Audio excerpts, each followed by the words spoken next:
but it's easy today to roll your eyes at Panerai, or let's just say scratch your head at Panerai today, the modern version of the brand. It's certainly not for everyone.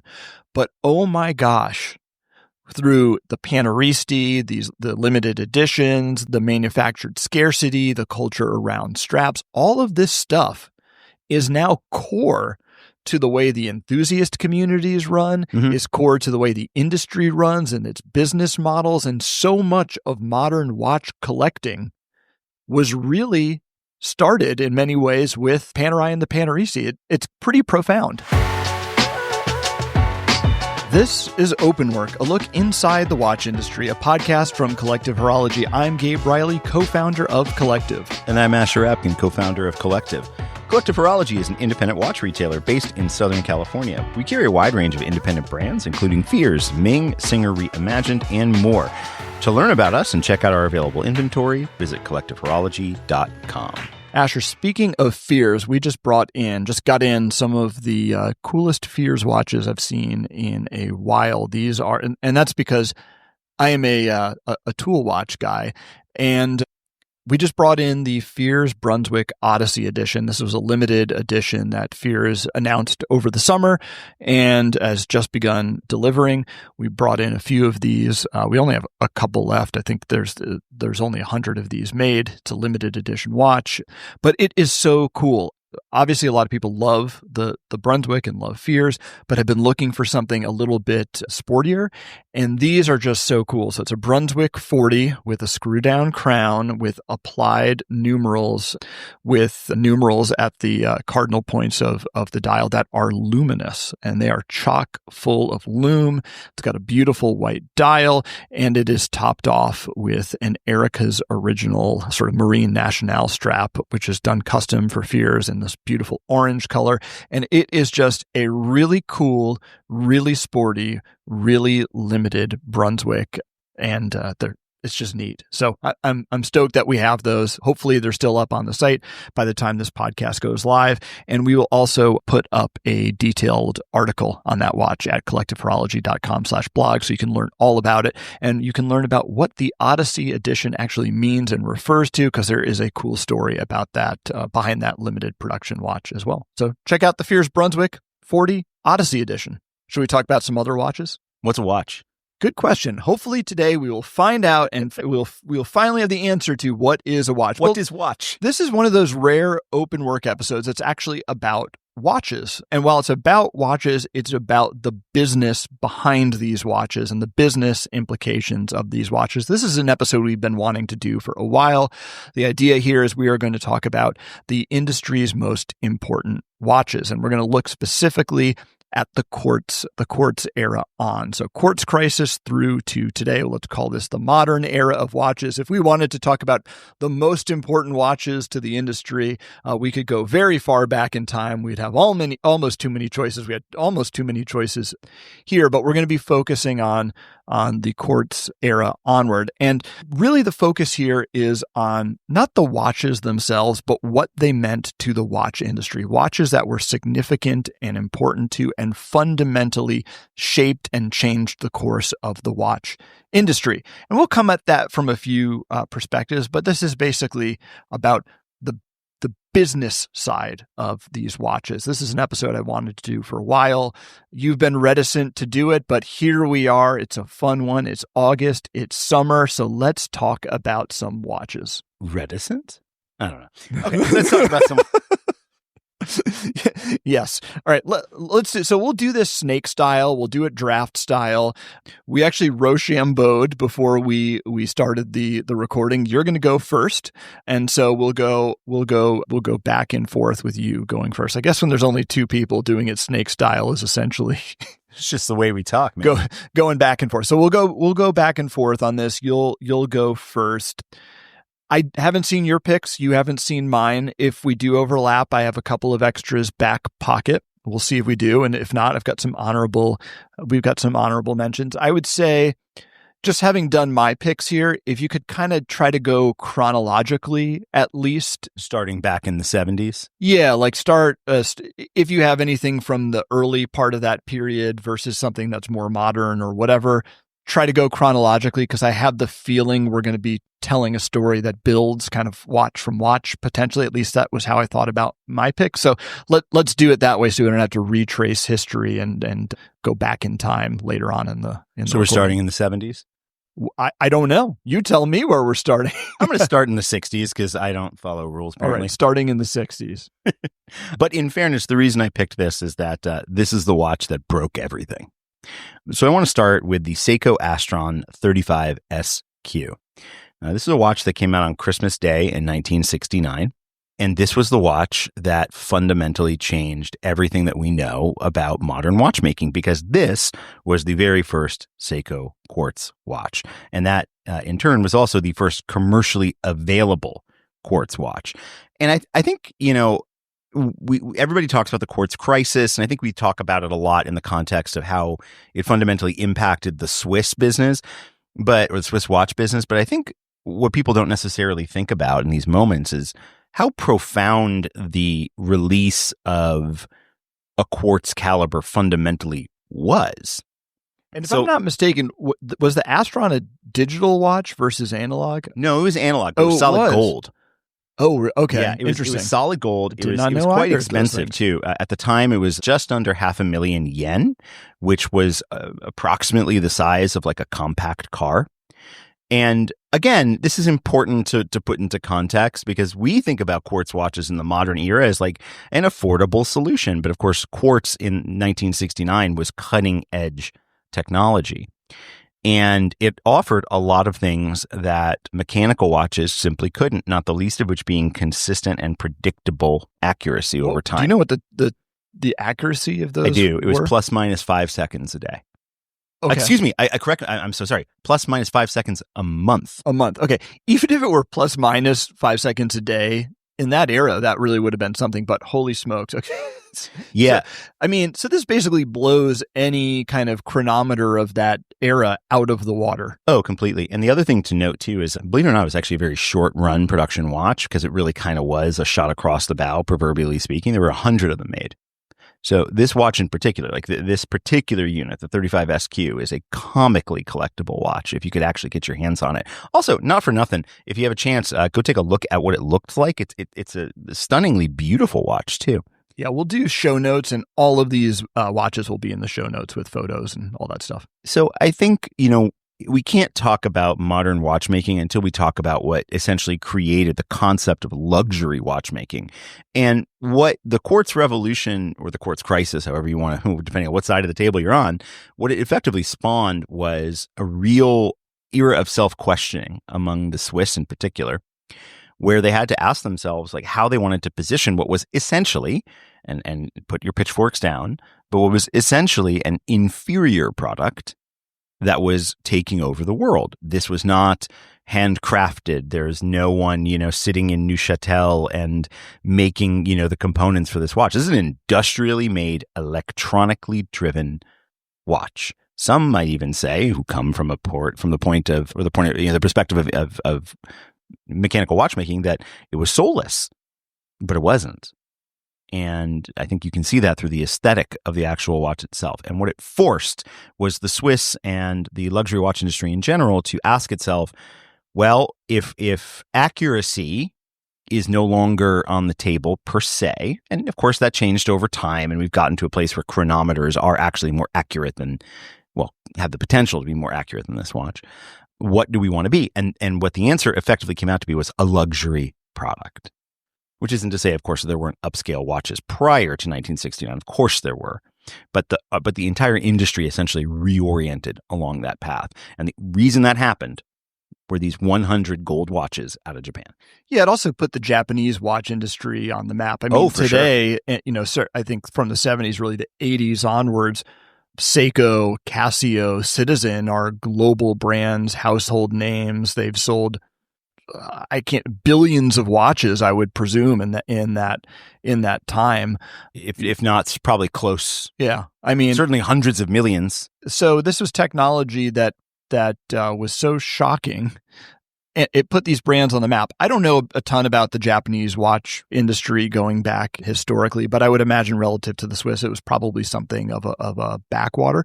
And this made those brands and Japanese brands synonymous with watches and these global and modern brands. Technology. I mean, I can't overstate like what this meant from a technological standpoint, because if you look at like what the pinnacle of technology was in 1969, it was arguably maybe the trip computer on the Apollo capsules. And the trip computer on the Apollo capsule had the same amount of memory in it, for example, as a $3 drugstore calculator does today. So this was a profoundly modern invention in an industry that was driven by championing anachronistic technology. And I think that there are so many layers and elements of the industry that were shook by this. You know, it's coming from Japan. It's utterly brand new technology. It's not based on anything that like A.L. Breguet, invented. This is its own thing. And that is scary. Yeah, no, it's a big change in that way. It's also a big change in terms of the building of the watch industry in Asia. Now, we talk about these as being Japanese brands, and a lot of, I'm sure the Astron was made in Japan, but because Seiko and Citizen and Casio grew to be these massive brands, they introduced the idea of industrialized watchmaking throughout Asia. So I don't know a ton about Citizen or Casio, but in the case of Seiko, for instance, they moved a lot of their production in the late 70s, early 80s to Hong Kong. And I don't know if it was in Hong Kong proper or in the greater China area. I believe it was in Hong Kong. So a lot of like Seiko turtles, for instance, began being assembled in Hong Kong in the early 80s. Those aren't quartz watches, but they expanded their industrial base across Asia, not just into Hong Kong, to Malaysia as well. They began to make movements, components, and handle assembly in countries outside of Japan, including ultimately in China. And this helped build up the base for watchmaking across Asia and in China in particular. And we've talked about what an industrial force China is today in the watch world. In fact, a lot of Swiss watches have many of their components coming from China. And I think a lot of that traces back to the role that Seiko and probably the other brands played in spreading watchmaking on an industrial level across the Asia region. So yeah, that's a good one. Can I give you my first choice? Or not my first choice, but my first. It's the snake. My first nominee. Okay. So my watch is very much the antidote to what you nominated. I'm going to skip forward to 1983 to Swatch, or the Swatch Originals, the first watches from Swatch, which were in many ways the response to this. So you talked about the fact that, the quartz technology and the rise of the Japanese brands forced this reckoning among the Swiss. Who are we? What do we stand for? What does a Swiss watch even mean anymore? What's the future? How do we reconcile quartz and incorporate that or not into what we do? And Swatch was one answer. There are other answers. Blancpain, certainly under the leadership of Jean-Claude Biver, was another response to this, which was going back to old school watchmaking, traditional finishing, classical design, haute horology, and saying, no, we are the antidote to the drugstore watch. But I think Swatch, and that's important, that didn't make my list. Maybe we'll give Blancpain some honorable mention here. But I think Swatch makes the list because of its cultural impact and force, and its economic impact and force. I mean, Swatch came out of the ashes of the sort of quartz crisis. When did Swatch? Like, when was the first Swatch? 1983. 1983. Yeah. Came out of the sort of the ashes or the chaos of the tumult of the sort of quartz era, and provided a response that put Swiss watchmaking back on the map again. Of course, in very different terms.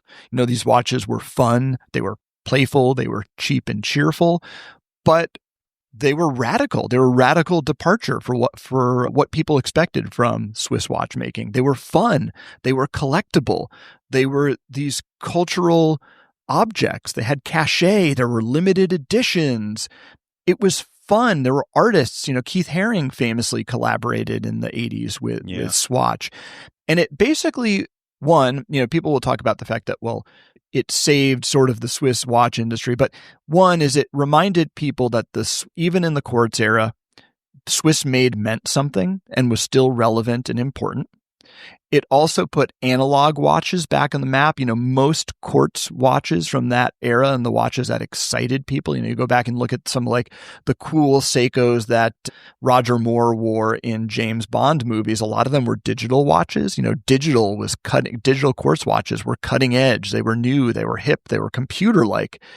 Analog watches were in this place of no man's land, and it put analog watches back on the map, right? And I think that's important later for the rise of the rebirth of Swiss mechanical watchmaking and things like that. And from a business standpoint, it probably saved the Swiss watchmaking industry. Swatch Group became a thing. I'm going to talk more about that later at the end of the pod, but the business implications were real, but I think the most important thing was its cultural force in sort of making watches cool. And importantly for us and for this industry today, making watches culturally relevant and collectible. So another thing I find really interesting is that the brand Swatch is a portmanteau of the words Swiss watch, right? Swatch, Swiss watch.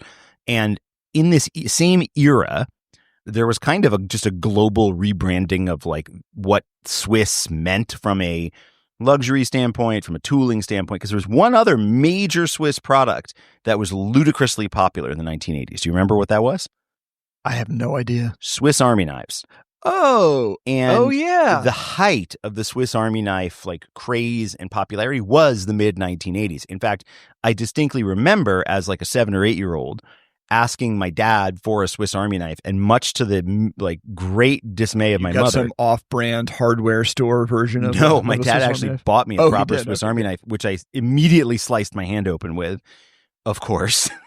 And I was I think it was 7 years old, maybe. Yeah, I remember it was the kids who were really cool had the ultra thick version. Oh yeah, with the fork and the knife in it and the magnifying glass and all that stuff. But anyway, before we go down that path, that also, interestingly, I think aligned, all kidding aside, with the rebirth and the redefinition of Switzerland as a manufacturing hub, Switzerland as a tooling company. That's how I, as a child of the 1980s, got to know Switzerland, Swatch, and Swiss Army knives.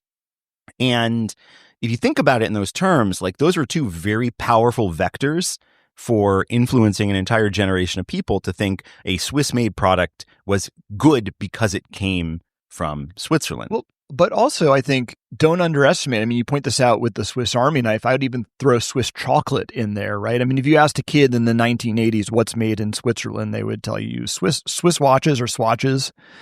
Swiss Army knives for sure. And then, of course, there were the Swiss Army knife watches, if you remember those. Well, the Victorinox, the holding company that makes Swiss Army knives, has made and continues, I believe, to make watches. Yeah. That was more of a 90s thing, but that was really cool in the 90s. Totally. And chocolates, right? Those. And so think about that for a second.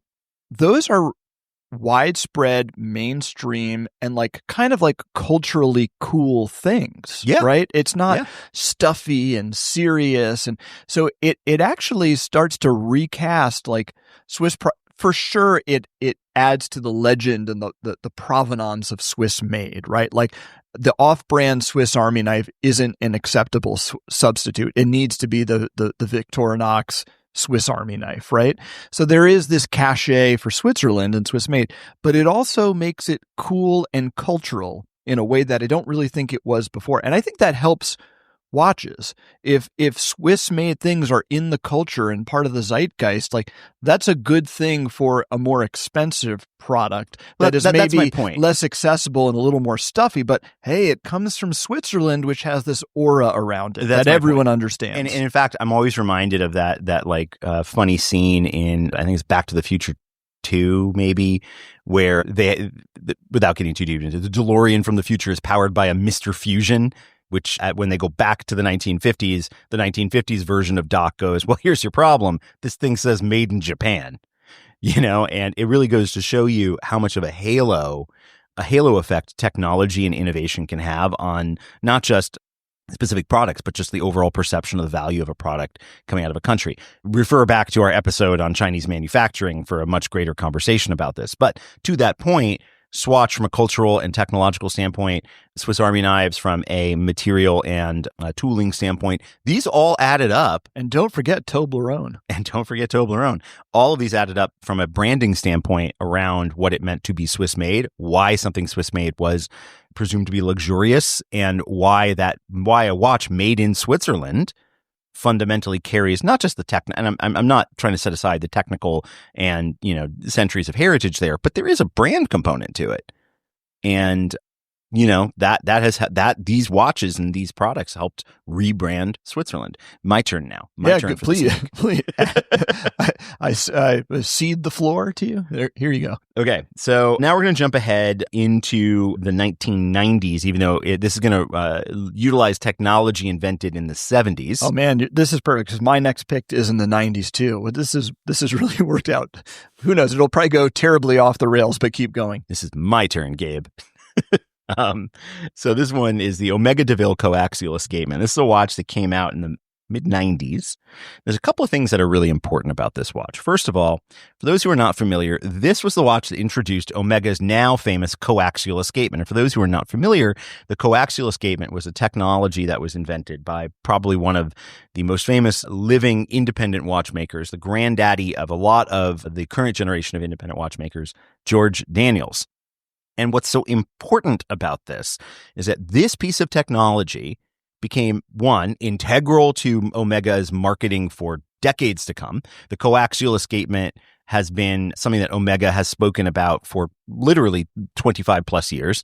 Up until we started getting into some of their master chronometer marketing, this was really like the thing that they like to talk about in the majority of their watches. Yeah, but I always wondered in this era, and it came a little bit later when they started putting coaxial escapements into everything, and like a Seamaster would say coaxial on the dial. Did anyone even know or care what that did? Like the average, punter buying their Seamaster at the airport even know or care what coaxial meant? Probably not, but that's not what I think is integral about it. What I think is important about it is it was a public and visible statement that a unique piece of technology was integrated into that watch. And previously, there were plenty of engineers, plenty of third-party firms that were designing things for these mass market brands, but they weren't advertising this stuff. It wasn't supposed to be like a selling point. It wasn't on the like bullet points that went out in the sales team. Okay, that's fair. Like so many of the mechanical watches that came out in that era, it was about like the purity of mechanical watches and doing things in a traditional, I don't even think it was about that. I think it was about the brand. Like if you roll all the way back to like, the advertising of that era, it was about what the watch said about you, not necessarily like what was inside the watch. Yeah, but I think a lot of ways, I mentioned this with the Blanc Pan thing, a lot of early on in this post-Quartz Crisis era where Swiss watchmaking and mechanical Swiss watchmaking is beginning to take off again and find its footing, a lot of it just had the value proposition was like, this is a tried and true approach to watchmaking. It is an ancient craft. It is time honored. We're using, mechanical movements that are true and tested. It was not like, hey, we have the wildest innovation we're putting in a traditional watch. See, but I don't think about it like that. I think about it. Well, there's two things. One, there's the implication, and this is a key point for me, of this technology being advertised and this technology coming not from a giant holding company, but from an individual watchmaker. Oh, I see what you're saying. So I think in that sense, like that, it was sort of a proto push towards independent watchmaking because they're highlighting something which was attributed to, they didn't hide the fact that it came from George Daniels. And it was a huge and meaningful impact for George Daniels. I suspect financially, but also reputationally. I was going to ask, do we know what they paid for this technology? Did it make George Daniels financially, or did he get screwed in the transaction? Is this like a longitude thing? Probably. Yeah, I don't know. But regardless, like to me, it's like that was. It's what it is. It's kind of like the way I think about how in the 1990s, like the early 90s, like art house film kind of became a thing, and we saw. We saw people break out from that because folks were excited to go see like specific writers or specific talent, like a Parker Posey, for example. And then that became the mainstream. over time. And it's a little bit of a loose metaphor, but that's sort of the way I look at it, where it's like this sort of fringe, very technical, high-end watchmaking suddenly is like edging its way into the mainstream. And now we zoom all the way to the future. You go all the way to like 2008, 2009, the dawn of Hodinkee. Suddenly everybody cares about things like in-house movements and, you know, the mass market, not just, you know, the ultra dorks out there, myself included, you know, who cared about it initially. Like now everybody cares about it. And part of that is because we find ourselves seeing technology being championed, and the art and both the technical and the artistic component of it being championed and folded into the idea of Swiss luxury.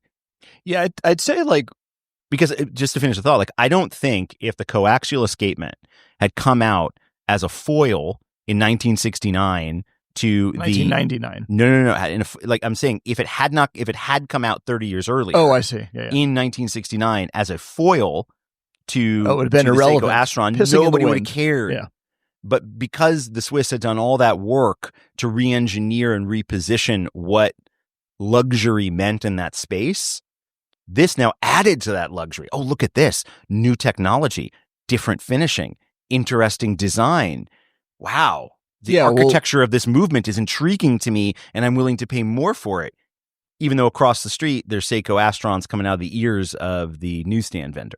Yeah, I think for me, one of the things that's important and consequential about coaxial, especially relative to the Swiss brands, is it was the opening shot of this sort of arms race, right? Because you had all of a sudden you had the coaxial escapement. Then you started seeing new approaches to hairsprings from, you know, Rolex with, I think they use a Niverox hairspring, and then they moved to silicone. You obviously have other kinds of escapements that brands have tried. You've got amagnetism becoming a thing in movements, and basically starting with coaxial between then and now, Omega and Rolex in particular, but really the Swiss watch industry has been in this arms race of like all this one-upsmanship over movement technologies and innovation around the movement that really didn't exist before, which I find interesting.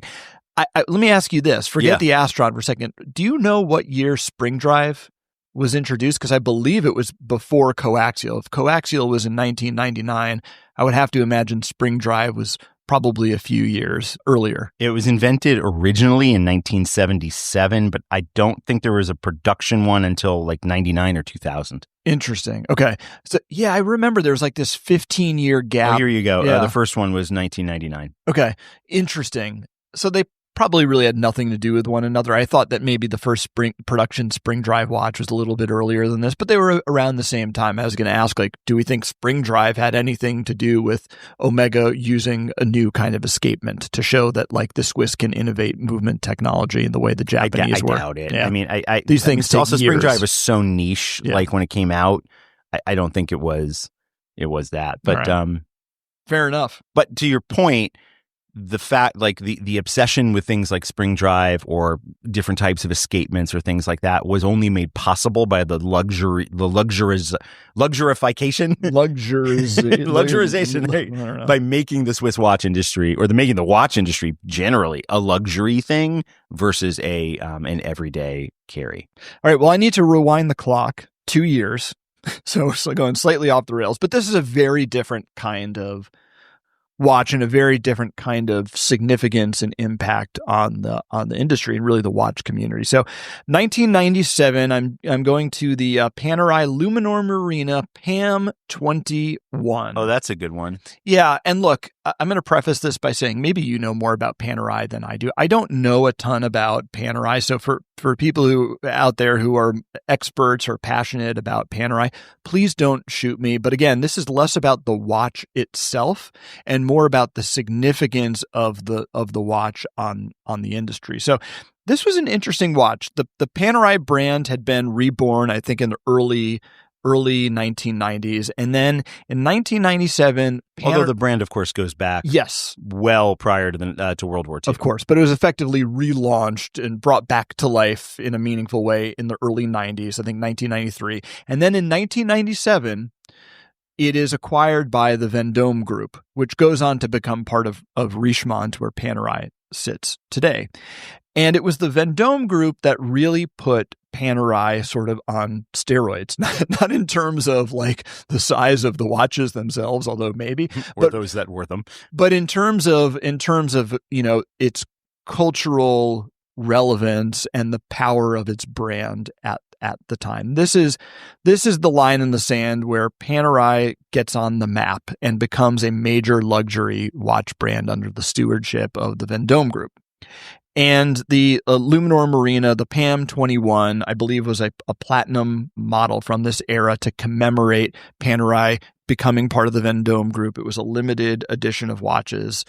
And more than that, and more than the watch itself, it could have been this watch or any number of other watches. But what's important here is not just that Panerai becomes part of the luxury watch culture writ large, where you would see Panerai in, high-end watch stores and advertised in luxury magazines and things like that. More important than that is the Paneristi. Yeah. This is the era that gives birth to the Paneristi, who are not just Panerai enthusiasts, but are online Panerai enthusiasts. The Paneristi, I'm going to argue, are sort of the template. They are sort of like the proto modern day watch enthusiast. They are organized online. They connect with each other across boundaries. Think about what it was like to be a watch collector in the 1990s and earlier, before the internet. It was probably a relatively lonely hobby because it was hard to find other people who shared the interest. For most of us, it still is in our real lives. Like, how many of us count, Asher and I are fortunate, but like, how many of you have, your best friend is also into watches? Probably not. The people who are into watches, you've probably met through collector groups and online. Well, guess what? The Paneristi set the template for that. They were sort of the proto modern day watch enthusiasts. And that carries through to basically the way the watch community is organized today. It's organized online. It's organized by groups of people who are into collecting things. Like a great example would be the Grey NATO community. These are people who are really into tool watches. That's a different kind of take than the Paneristi. They're not just into Panerai watches. They're into this category of watches, but they're organized online. They do get together in person. And so what I would basically say is, like, we wouldn't have modern watch collectors and modern watch enthusiasts without the Paneristi. And maybe it's not without them, but they were the tip of the spear for that. They were the first, and they set the template for what it's like to be a watch enthusiast in the modern era.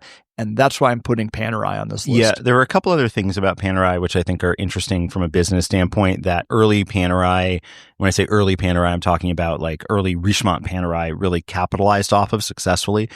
Or three things. The first was at Panerai, I don't know if they still are, but certainly during the era, like the peak of Paneristi, all Panerai were serialized in a very particular way with a specific letter code, for example. And that limitation, every edition, every version had a specific limitation and specific numerical code or alphanumerical code that accompanied it.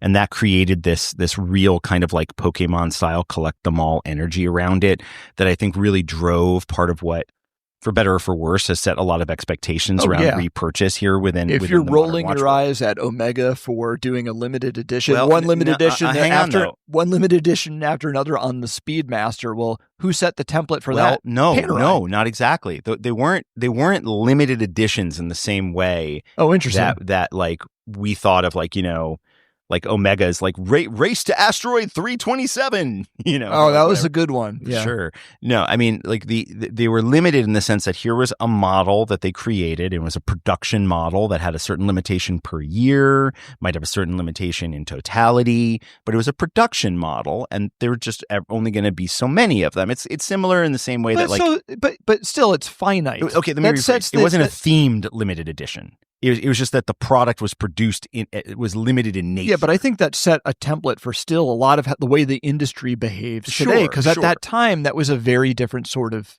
approach to doing production. So there was that, which was like the manufactured scarcity. So that's number one. Okay, so that's very relevant, and that is a playbook the industry still runs on to this day. Yeah, I mean, the other thing that they did too, which was huge, was they were very big on upselling clients on accessories. So a lot of clients who owned a Panerai would own, 3, 4, 5 PAMs, but they'd also own 30 or 40 different straps for it. And this was something that they really leaned into as SKUs. So this isn't to say that like watch companies haven't sold straps. Of course they have forever, but this was like a real thing where there were actual like marketing tools that were given to sales teams.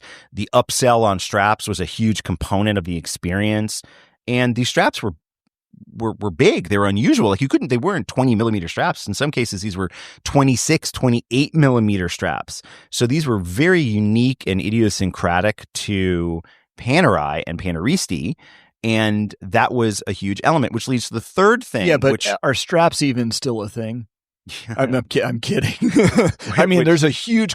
I think a lot of people attribute the culture around straps. Like when I read reporting in the media now about watch straps, so much of it gets attributed to Hodinkee. But I mean, let's be honest. If we go by what you're saying, I mean, strap culture. I'm not saying that straps. I'm talking about straps as a vector for upsell. Sure. Not like as an accessory. Yeah, but I think what this points out, looking at a bigger picture, like, yes, for the business model, straps are this clever upsell. Yeah. True. But it also points out that straps are like this kind of kryptonite for collectors. Like they can't resist it. And they'll buy 1, 2, 3, 4 straps for their watch. And there's like the cynical business take on it, which is like, this is a great upsell to line our pockets with.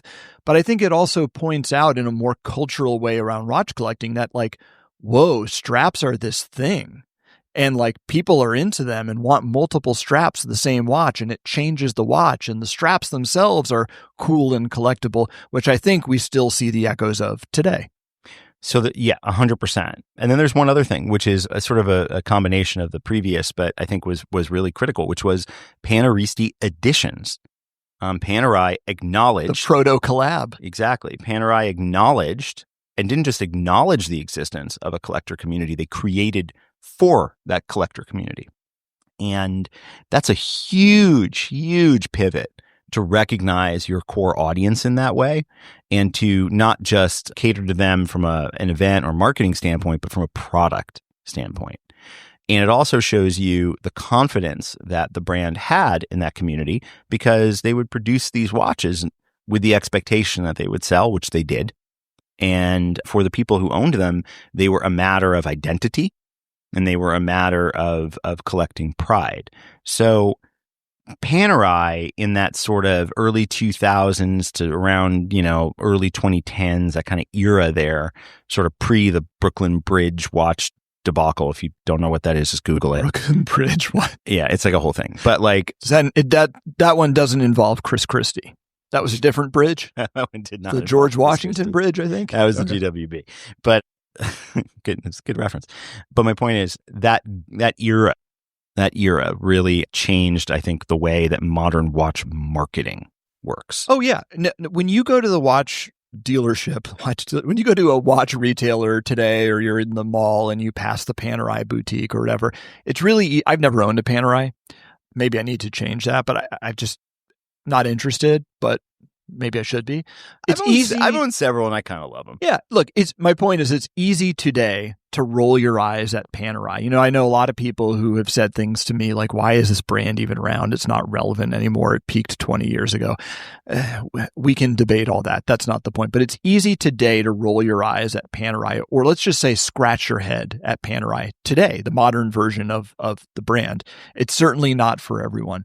But oh my gosh, through the Panaristi, the limited editions, the manufactured scarcity, the culture around straps, all of this stuff is now core to the way the enthusiast communities run, is core to the way the industry runs and its business models. And so much of modern watch collecting was really started in many ways with Panerai and the Panaristi.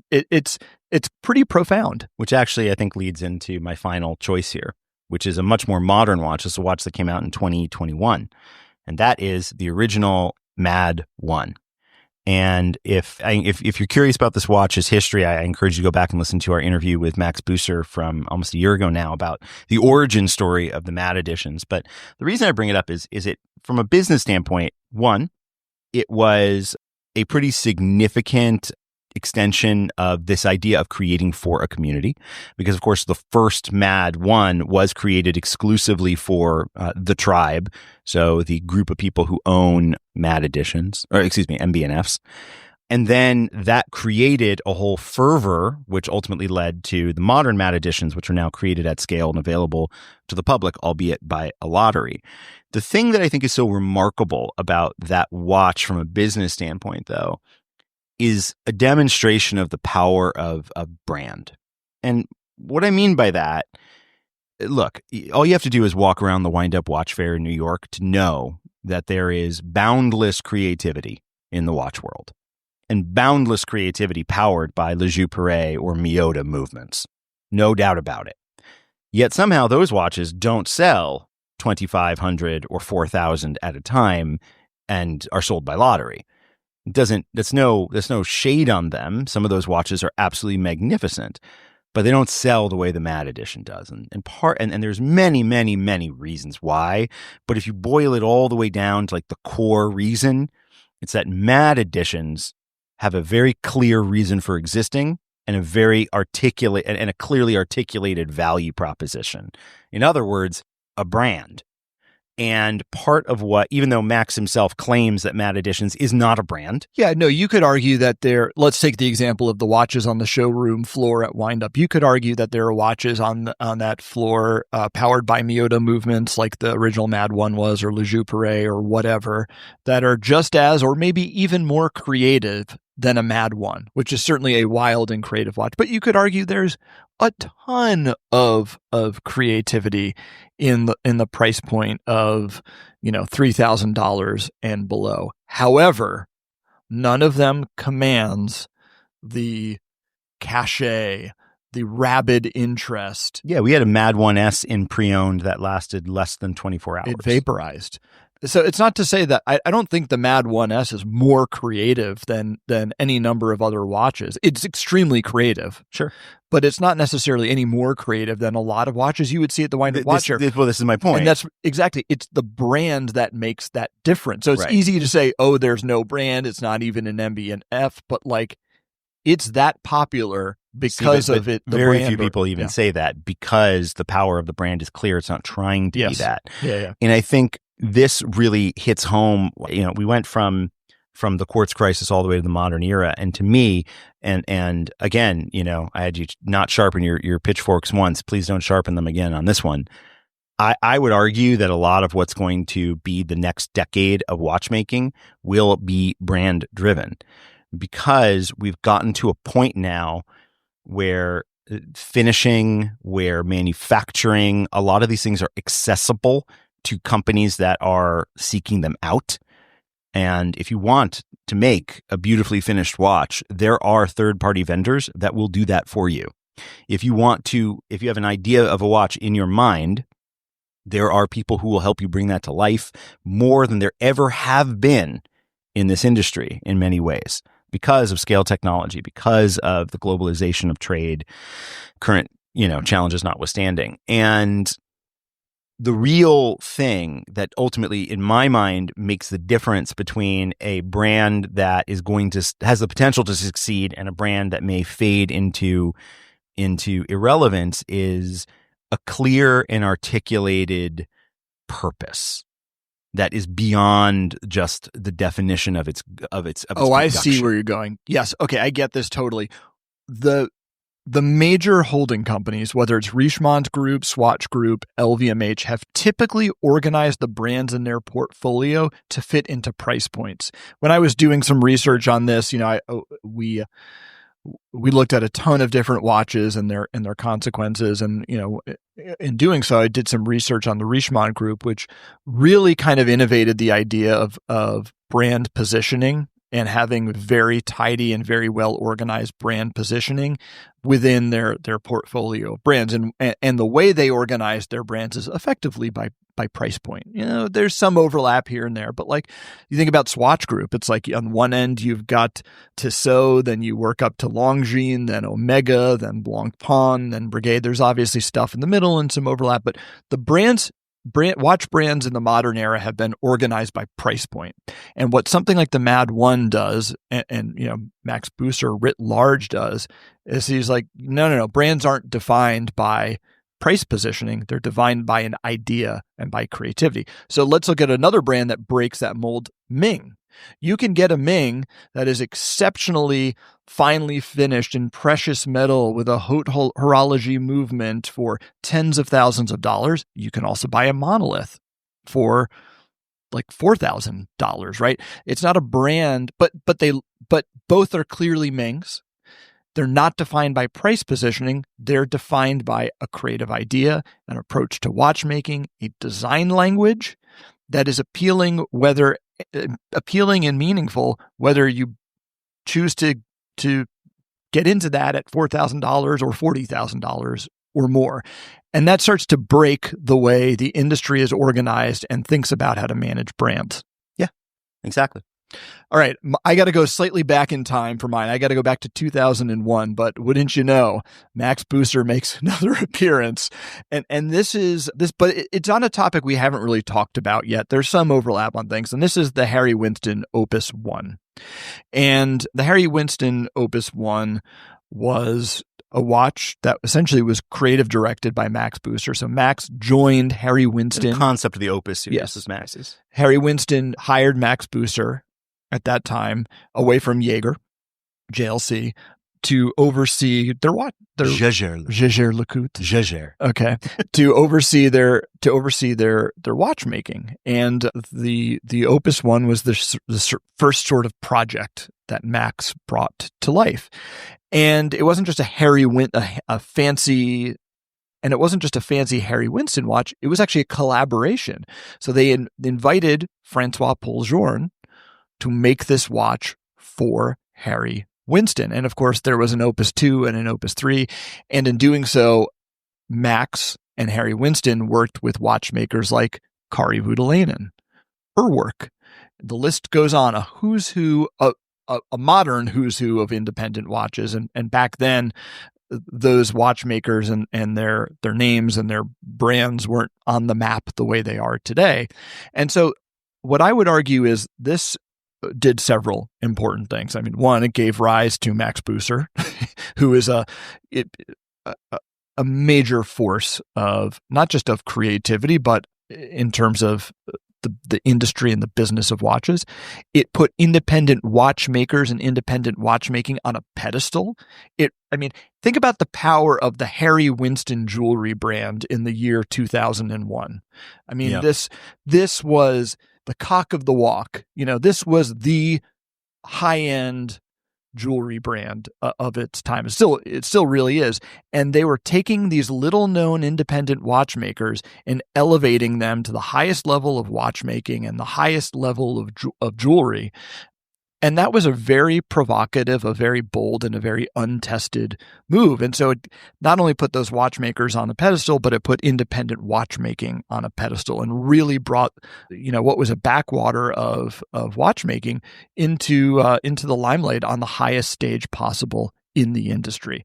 It also was critical to this idea of collaborations, where a brand or a watch could be the work of multiple creators, which is really interesting. And of course, that set the template for MB&F itself, which every watch is essentially a collaboration where Max is sort of creative directing or orchestrating the work of other watchmakers and engineers and artists into each watch and project that they create. But collaborations have obviously been a huge force in the watch industry. I mean, there'd probably be no collective. We got our start with collaborative watchmaking if it wasn't for a watch like the Harry Winston Opus 1, which said, this is a way you can make watches now. The person whose name is on the dial doesn't have to be the person who made the watch. Other people can come into the space and put their fingerprints on it. Yeah, what else strikes me here? It's a really good reminder that like change, both positive and scary, is a constant in all forms of business and arguably, I suppose, in life.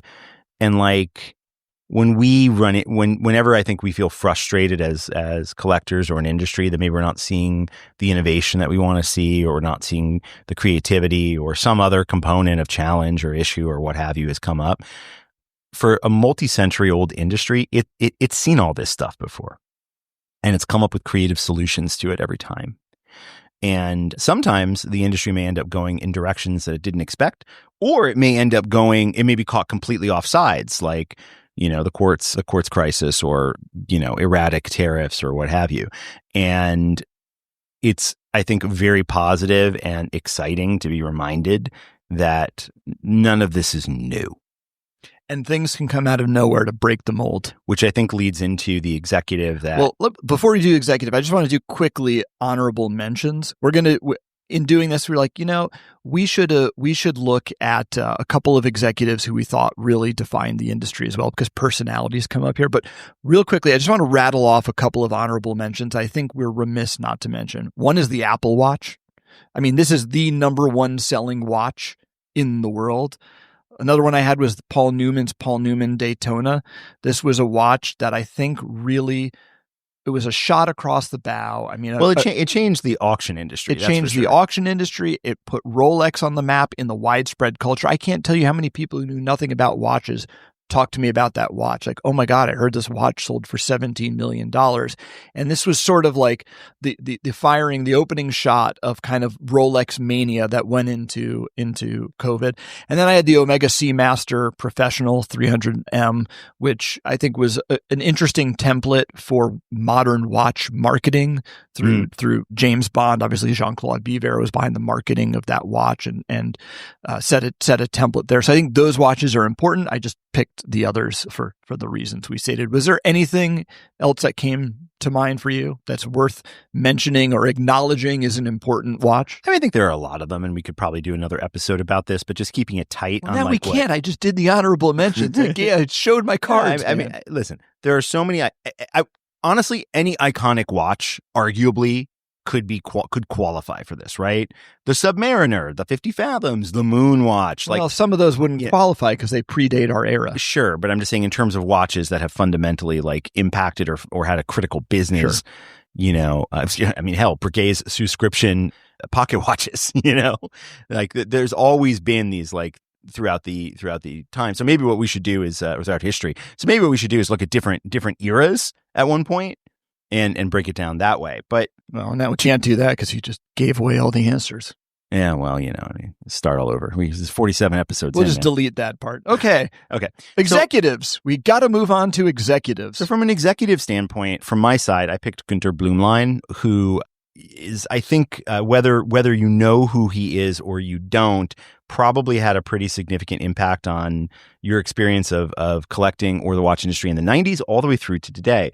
And there's so much that he did starting in the 70s until his passing in the early 2000s that had a fundamental impact. He took over IWC in the 1970s, so in the middle. I didn't realize it was that. Yeah, went back that far. Yeah, and it was in the middle of essentially IWC crashing to the ground like everybody else. And he was one of, going back to my point about the reorientation of the Swiss watch industry, he was one of the people who did that. And he really reoriented IWC away from, you know, that just creating mass market pieces, so to speak, into high complications and focusing on engineering and materials.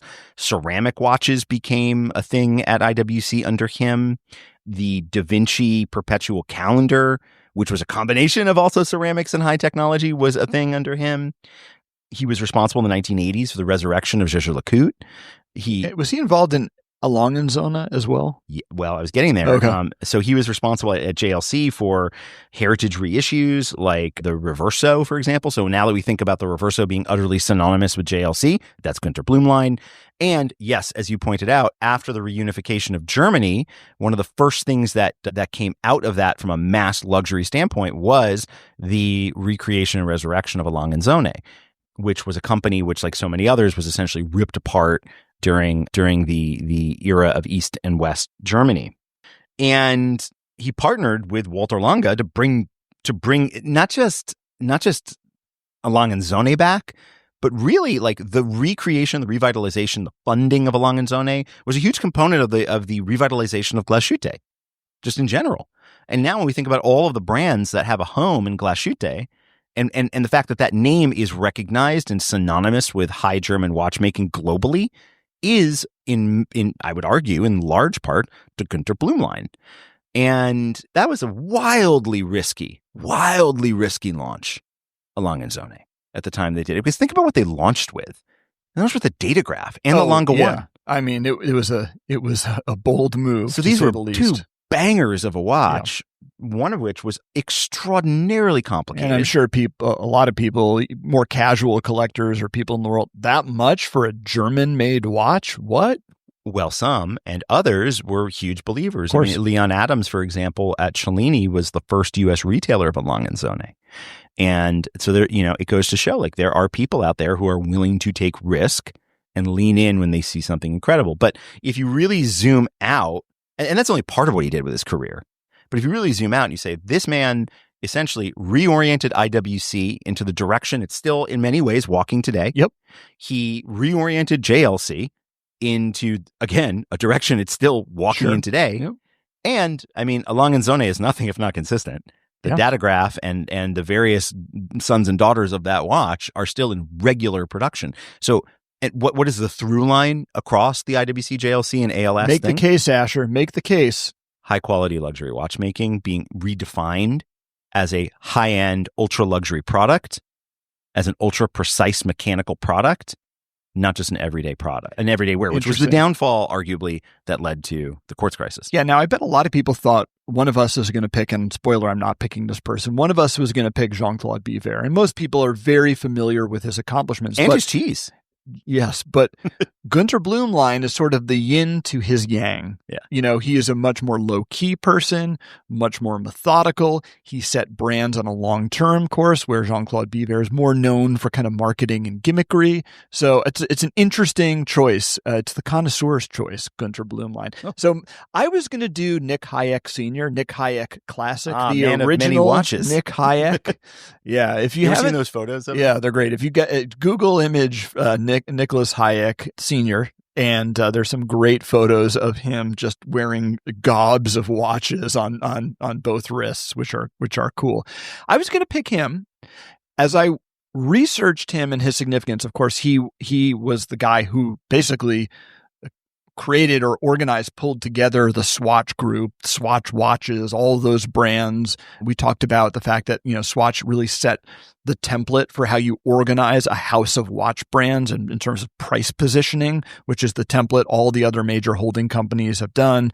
The formation of Swatch Group, not just the brands, but also ETA, the movement manufacturer, critical to the industry. But as I researched Nicholas Hayek and the sort of the creation of what became the Swatch Group, it was clear to me there was another player behind the scenes who was probably even more important.